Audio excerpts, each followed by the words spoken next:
I know I said I was going to kind of finish up in chapter 36. Basically, what I will tell you about chapter 36, Esau and his people are moving through the land, and they're setting themselves up, and they're setting up their little kingdom, if you will. They have their kings and all that. And you watch how they're growing, but they're doing it on their own. As we get into chapter 37, with that in mind, how Esau and his crew are moving, we find that, there are a lot of chiefs who have descended from Esau, according to their family and after their places and by their names. They're just moving. And if you're looking at it from a worldly point of view, you say, wow, Esau must really be being blessed by God. Look at this. Esau was, at this point, great and powerful. He's the father of the Edomites, and he's over clans and regions, and with 11 chiefs that descended from him. And we're told about in that chapter. Isaac's promises to Esau were being fulfilled, and were being, and Jacob here, we have to look, because even though he's shaking that yoke of his brother off his neck, we need to focus now less on Esau. He's just going to kind of drop out of the picture. We see what they're doing. Now we need to look and see what God is doing with Jacob. So in chapter 37, verse 1, it says, "And Jacob dwelt in the land wherein his father was a stranger, in the land of Canaan." After we're told about all these things about Esau, very simple. And Jacob dwelt in the land. No, it doesn't go into detail. There's no detail there to tell. He's not a great nation yet. It's a family. The family is growing, to be sure, but it's not that nation, and they're a sojourner. So it's kind of a contrast we see here between the expansion of power of Esau, and here is Jacob. He's just dwelling in the land, a sojourner in that land of Canaan. He's moving. He's wealthy, yes. He has much, but he's just a family. Esau is spreading everywhere. Esau is quite worldly. We see the difference here too. Unlike Esau, Jacob had no chiefs, no kings yet. He had no lands to govern, no tribes. He's just a sojourner. He's just, at this time, passing through. And he's here, he's there, he's nowhere really to settle down. It's kind of, you have to note something here, that the worldly greatness always seems to come far, far swifter than any spiritual greatness. That's why many people get caught up in the worldly type of things. Success. That's what people, I want success. I want money. I want property. I want power. And it comes rather quickly when you compare it to perhaps spiritual greatness. The results are quicker. And,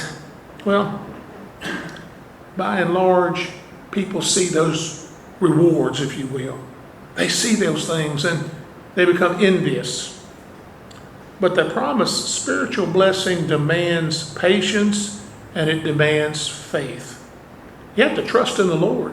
When you look out, even today, you look out and we see the wicked prosper. And you kind of wonder, Lord, what are you doing? But the Lord is in control. We just have to wait. No matter what they have in the world today, greater is waiting for us. Do we have problems? Sure. Did Jacob have problems? Yes. You see, God didn't promise us that we live a life without problems here, but we will later.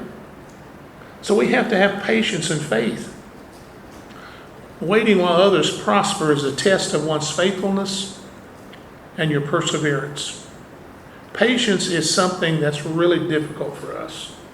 I don't know how many times I've said, for most people, they'll pray for patience. Lord, give me patience, but hurry.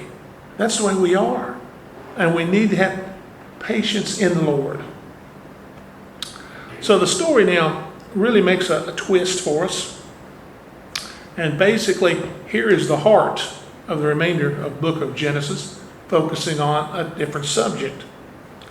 We have the story coming up here the succession of Jacob and what's going to happen with the family. It's the story of Joseph in Egypt, and it forms a unique literary unit here in this book of Genesis. The fact that there are repeated elements in the narrative doesn't prove that this material was handed down from two different traditions. And the reason I say that is a lot of scholars who say that. Well, this is tradition here, this is tradition there. No, when the Bible tells you something two different ways or repeats it three times, it's for emphasis. Because the Lord knows something about us. We need to hear it a lot of times. That's what Teresa said one time before I started recording. She said, "Did you record that message?" Some of us need to hear it more than once. And that's it. We need to hear things more than once. And the Lord tells us in many ways, and repetition is actually the hallmark of the Hebrew style. It serves to heighten the message, and it gives it a multiple emphasis. If you repeat something, it's for emphasis. God wants us to understand that. One example of repetition is the analogy, I think, between Jacob and Joseph in their stories. Both cycles of narratives here begin with the father being deceived and the brothers being treacherous. Maybe you'll understand as we go through, you'll see these things. And both cycles include a 20-year separation. The younger brother separated from the land for 20 years, separated from the family for 20 years, both of them. As for Joseph, he was 13 years in the house of Potiphar, from age 17 to 30. And then after 7 years of abundance there in Egypt, well, there's your 20 years, when the brothers finally come down. Both conclude with a reunion and a reconciliation of brothers. As God has worked out matters to a proper resolution in both cases. With Jacob, he's going to do the same thing with Joseph. They're wonderful stories, how they parallel, and how one thing that I see just keeps repeating itself in this family is deception. But here, it always causes trouble. But the Joseph stories always were instructive, though, for Israel. Joseph spent many years in bondage in Egypt before being delivered. So the descendants of Jacob would spend 400 years in bondage there and then be delivered. For Joseph, the discipline would test his faith. For the nation to stay in Egypt would be for their own preservation and discipline. We're going to see why this is important when we're talking in chapter 38, when we talk about Judah and Tamar. And Judah going out and marrying a Canaanite wife. That intermingling cannot happen. And so when they do go, I'm getting ahead of myself, but that's okay. When they do go down to Egypt, they put them way up in Goshen because they didn't like shepherds and stuff. But by doing that, they're pushed away from Egypt and their false gods and all of that, and they're away from the Canaanites. God's protecting them, separating them from the things that they don't need to be around. And in the record of Joseph's life are several cycles of events. There are 3 sets of dreams, 4 sets of parallel relationship: Joseph and his family, Joseph and Potiphar's household, Joseph and the prisoners, and Joseph and Pharaoh's household. 2 episodes in a pit prison that involved false accusation and the use of clothing as proof, and repeated visits to Egypt by the brothers. So these cycles form the structure of the account of Jacob. All this will come back around when we see the family, back to Jacob and Israel there. The narrative differs in tone really from all the preceding passages that we've seen in Genesis. The emphasis here seems to be closely related to the wisdom literature of Proverbs, Ecclesiastes, including some incidental comments and some major points that Joseph was a wise ruler. We'll see that later on in chapter 41 or so. And this just looks like something that comes out of Proverbs.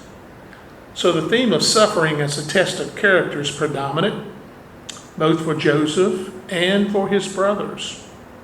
Though Joseph was righteous, he was not kept from suffering. Now, do not confuse suffering with tribulation, judgment. It's not the same thing. God will chastise. People say, well, there's no sin attached to Joseph in the Bible, but he's a sinner. And I see one big problem with Joseph. Anybody else see a problem with Joseph beside me? Pride. We're going to see that. He's a young man who has pride. And it goes back, this one time, the father causes this, Jacob. But that's what has to be worked through too. But his faith never weakens. So the Bible's wisdom literature assures the faithful that God brings good out of evil and suffering. And we see that here. Though the wicked people may prosper for a time, we see that even today, the righteous hold fast to their integrity because there is a higher, more enduring principle of life. And I think the greatest book in Scripture that really defines that point, Job. Job went through more than any of us will ever go through. He never lost his faith.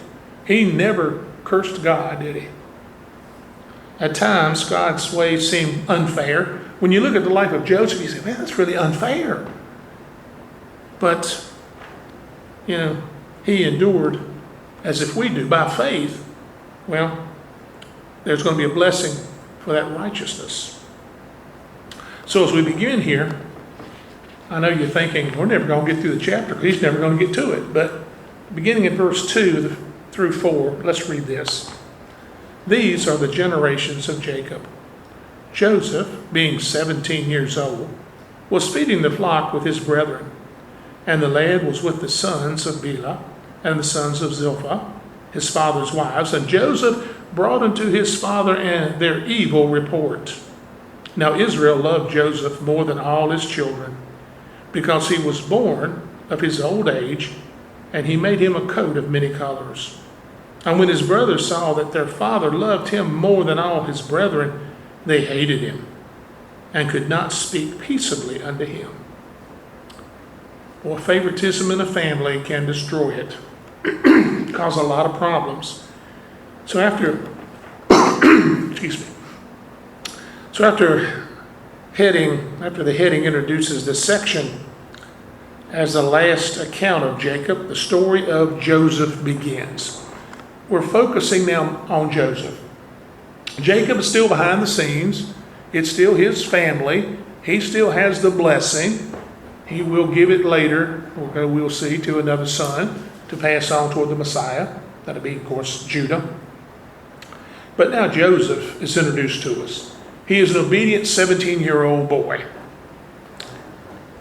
I don't know how mature he was, but by reading this passage, I have the feeling he was not yet what we would call a man. Because he's out there in the field with his brothers, and the next thing we see, he's coming back to dad with an evil report. He's got a bad report on these half-brothers. Now, you'd have to wonder, if his full brother Benjamin had been out there, would he have brought a report on him? They're just questions I like to ask. I think about those things. We're not told the substance of the report. Don't know what the brothers did. Did it take too long for lunch?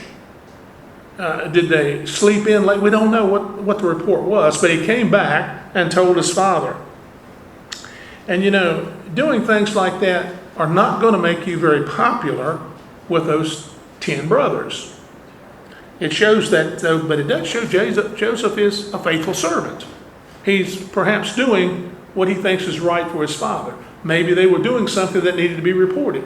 I don't know. But naturally, the brothers who already hate him out of jealousy are going to hate him even more.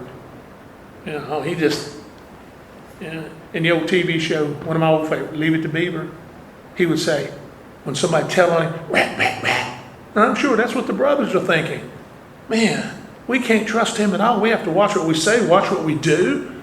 And that hatred is growing. Isn't it terrible to think about hatred between brothers?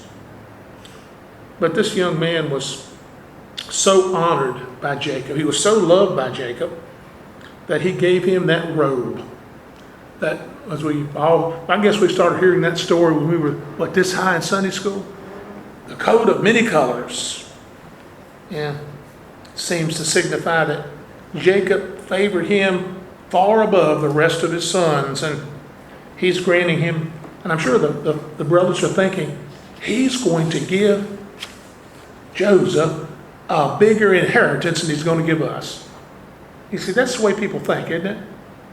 Have you ever noticed if you have a relative, whether it be a brother, sister, uncle, aunt, whatever, and they have quite a bit, as they get older, how people start moving to them, trying to butter them up, hoping to get an inheritance? They need to do like I told Mom. She didn't have much. Spend it all. Don't leave it for anybody to argue over. But people are like that. They start thinking about inheritance. Joseph was the firstborn of Rachel, and that was Jacob's first love, his best love there. Yet Jacob should have remembered that parental favoritism is bad and what it will do to a family. He should know that because his father favored his brother over him. Remember, Esau was his favorite. He should understand what this does to a family. He needs to remember what it was like for him. At least he was his mother's favorite, but this is something he knew about, something he should understand. And because of that favoritism, because of the deception, what happened? Jacob was separated from his loving mother. For those 20 years, maybe never saw her again, and it's going to separate Joseph now from Jacob because of favoritism. So in verse 5, we're going to see that, and following, that Joseph is really going to endear himself to his brothers now. And Joseph dreamed a dream, and he told it his brethren. And they hated him yet the more. And he said unto them, Hear, I pray you, this dream which I have dreamed. For behold, we were binding sheaves in the field, and lo, my sheaves arose, and also stood upright. And behold, your sheaves stood round about, and made obeisance unto my sheaf. And his brothers said to him, Shall thou indeed reign over us? Or shall thou indeed have dominion over us? And they hated him yet the more for his dream and for his words. And he dreamed yet another dream, and told it his brethren, and said, Behold, I have dreamed and dreamed more. And behold, the sun and the moon and the 11 stars made obedience unto me. And he told it to his father and to his brethren. And his father rebuked him and said unto him, What is this dream that thou hast dreamed? Shall I and thy mother and thy brethren indeed come and bow down ourselves to thee up to the earth? And his brethren envied him, but his father observed the saying. You notice again, they hated him the more. This is boiling now. God confirmed Jacob's choice of his faithful son by 2 dreams here. God's revelation was given in different forms in the Old Testament. He used dreams when his people were leaving or outside of the land, that is, in the lands of pagans. In a dream, God had announced to Abraham the Egyptian bondage in the first place back in chapter 15. A dream God promised protection and prosperity for Jacob in his sojourn to Laban in chapter 28. And by 2 dreams, God now predicted that Joseph would rule over his family. The brothers, of course, hated Joseph all the more for this. They don't see God's hand in this. They just see, to them, the spoiled little brat. That's all they see. Because they are not looking spiritually. They're thinking they're like humans. Like we may too. We may feel the same way. Don't make them out to be worse than we are. Don't make them out to be better than we are. They're humans. The brothers hated him, and they're jealous of him. But did you notice that Jacob pondered on the matter? He knew how God works. He was well aware that God could select the younger to rule over the elder. Case in point, Jacob and Esau. He knew that God can choose. Later on, I'm going down the rabbit trail again. You know, so many people talk about the firstborn.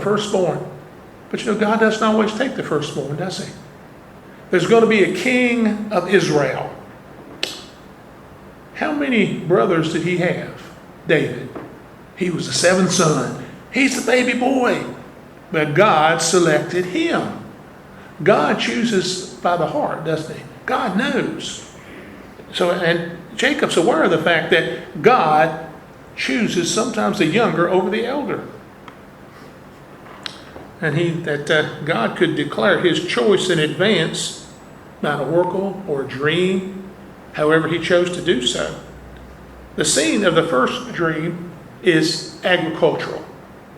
Joseph said, we're out in the fields and we're binding our wheat up out there, and all of a sudden mine stood up and yours stood up and all yours bowed down to me, and they knew right away what the dream was about. You think that we are going to bow down to you. You think you're going to rule over us. Well, you know, there's a little hint there in this. I see a little prophecy here. Do you see it? Yeah. Because this is going to come true.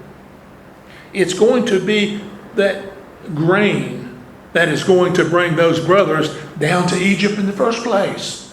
When the drought and the famine hits the land, they're coming to Egypt to buy food.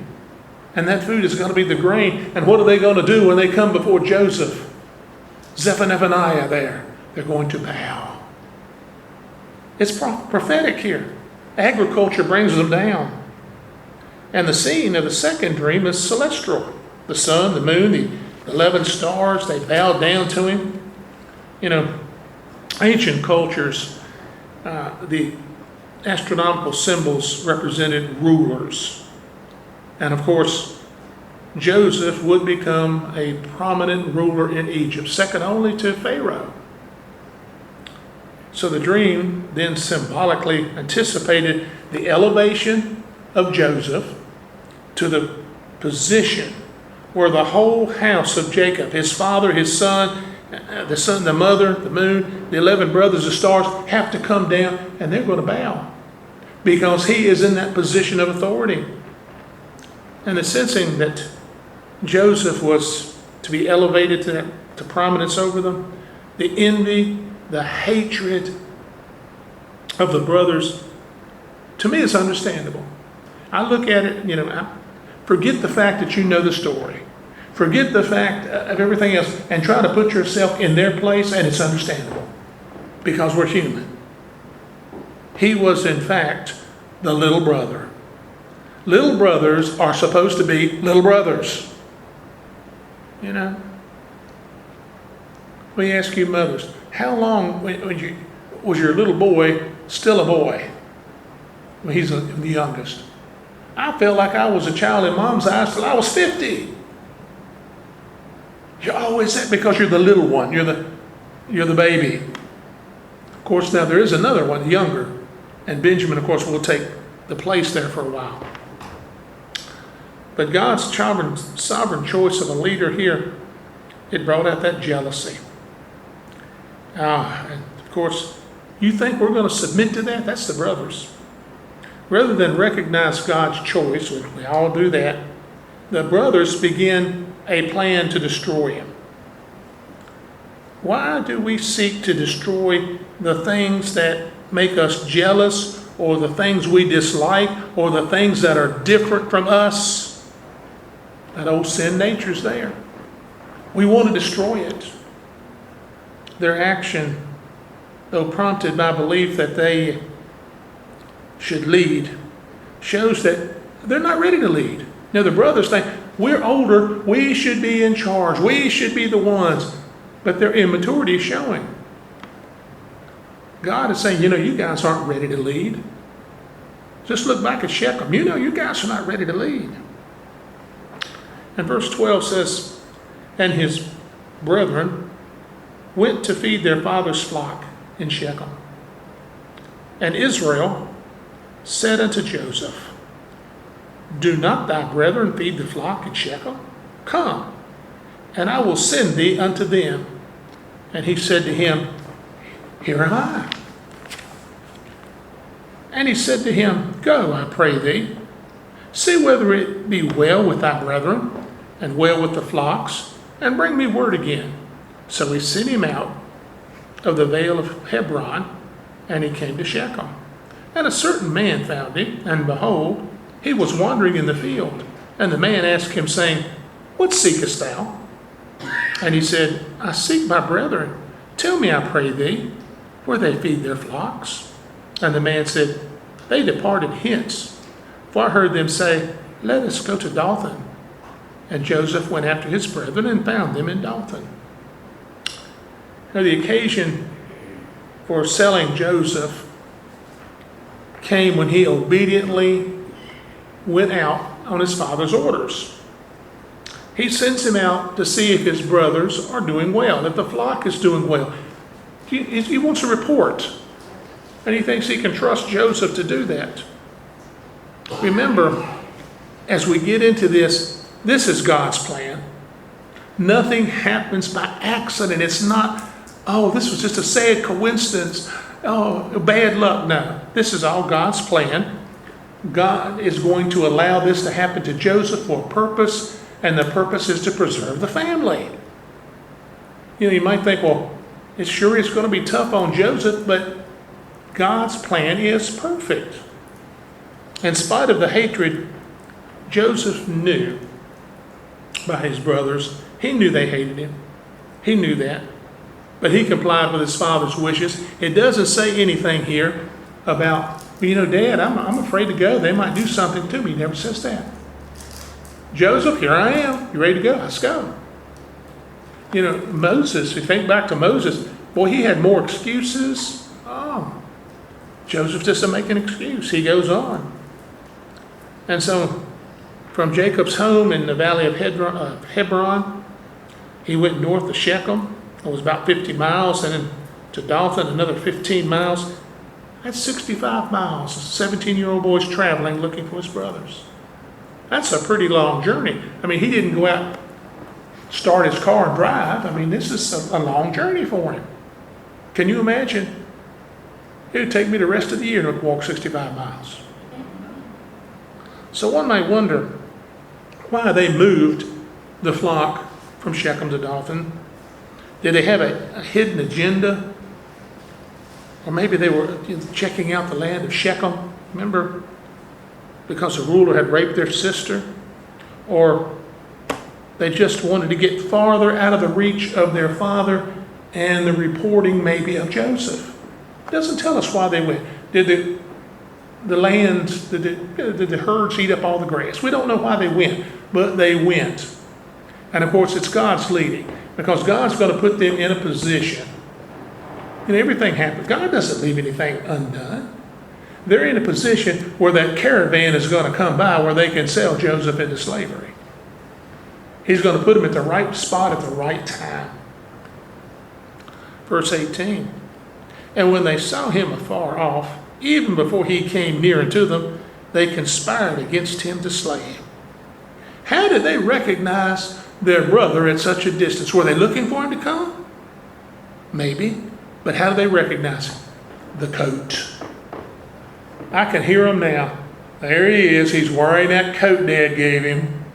He's still holding it over our heads. He's wearing it like a flag. And they recognize him. And I'm sure they're more angry now. They saw that coat. It was probably a mistake for Joseph to wear that coat. Because what does it show? Pride. He's going on a 65-mile trip in that new coat. And he went, my dad gave me this. You can always see it. He would have been better to wear another coat and not cause his brothers to be even more angry. But here again, God has him wear that coat for a purpose. One is for them to recognize him. And they said one to another, Behold, the dreamer cometh. Come now, therefore, and let us slay him, and cast him into some pit. And we will say, some evil beast has devoured him, and we shall see what will become of his dreams. And Reuben heard it, and he delivered him out of their hands, and said, Let us not kill him. And Reuben said unto them, Shed no blood, but cast him into this pit that is in the wilderness, and lay no hand upon him, that he might rid him out of their hands, to deliver him to his father again. And it came to pass, when Joseph was coming to his brethren, that they stripped Joseph out of his coat of many colors that was on him. And they took him and cast him into a pit, and the pit was empty.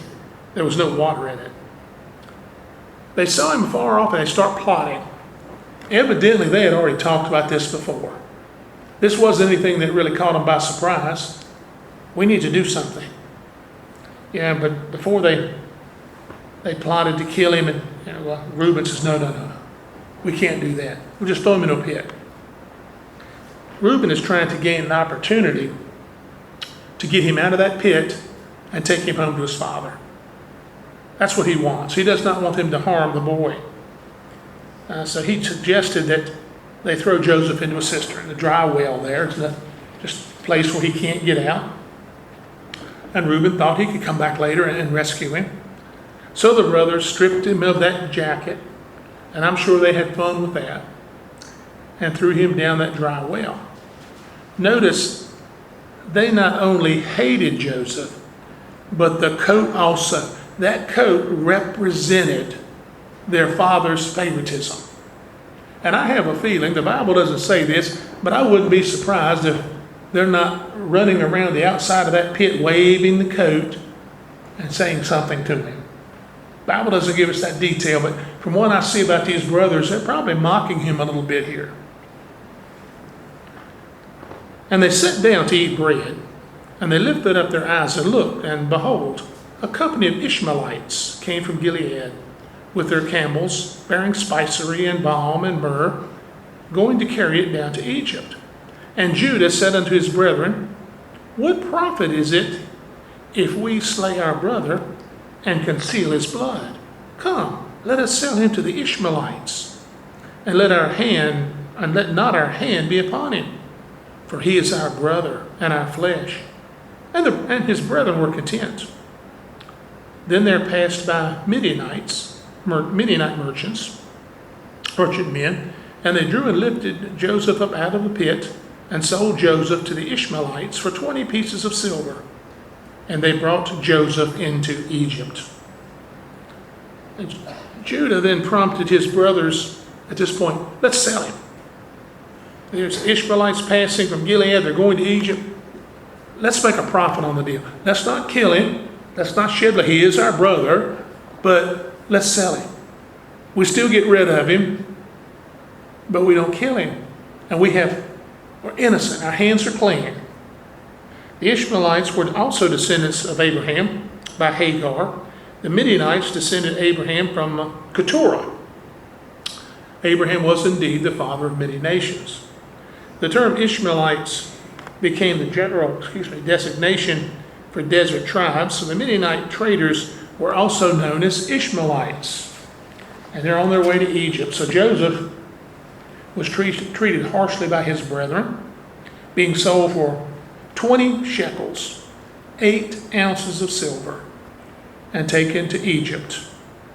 And he was preserved alive, though. Verse 29 and following. And Reuben returned into the pit, and behold, Joseph was not in the pit, and he rent his clothes. And he returned unto his brethren and said, The child is not, and whither shall I go? And they took Joseph's coat. They killed a kid of the goats and dipped the coat in blood. And they sent the coat of many colors, and they brought it to their father and said, This have we found. Know now whether it be thy son's coat or no. And he knew it and said, It is my son's coat. An evil beast has devoured him. Joseph is without doubt rent to pieces.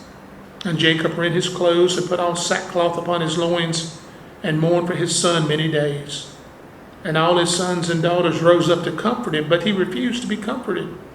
And he said, for I will go down into the grave, and to my son mourning. Thus his father wept for him. Lies and deceit here. First, let's look here. They take the coat, they kill a kid, they dip it in the blood. They do a couple of things here. They're preparing a lie to deceive their father. First thing they do, they've already stolen the coat. Let's tell it like it is. They sold the coat, they kidnapped their brother, they sold him into slavery. Now they have the stolen coat. They have to make it look like an animal got him. So the next thing they do, they kill one of their father's kids. What do they do? They just stole that. They're committing crime after crime. They put the blood on that coat. The second lie, they said, they go back there, this we found. They didn't find it. They stole it off of him. It's a lie. And the third lie is actually a lie of omission. They're not going to say anything. Know now whether it be thy son's coat or no.